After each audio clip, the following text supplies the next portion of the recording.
country, in 15 or 20 years' time, the black man will have the whip hand over the white man.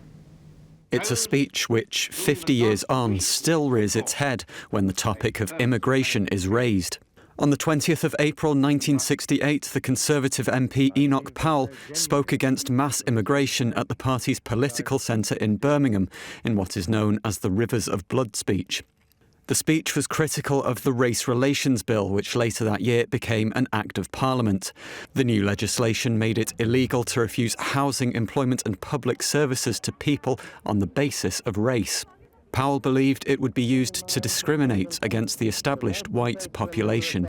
Reaction to the speech was swift, with party leader Edward Heath removing Powell from his post as Shadow Defence Secretary, citing the speech's inflammatory nature and the risk of damage to race relations. It is like watching a nation busily engaged in heaping up its own funeral pyre. However, Powell's sentiments were shared by many voters, and the speech is believed to have been a decisive factor in the Conservatives' 1970 general election victory. Only 4 years later, the Wolverhampton MP had left the party in protest at the government's decision to take Britain into the then European Economic Community.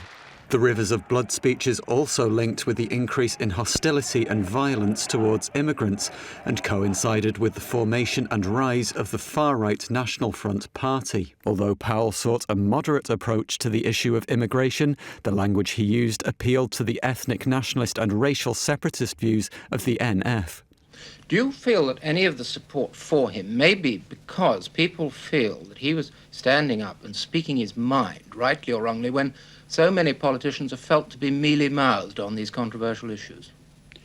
I think that he was, in fact, backed precisely because he appealed to the fear and the insecurity which has led to a deterioration in the relations between the races. I think this is demagogy and not leadership. For some, Powell articulated the fears of millions of Britons who felt ignored by their elected representatives.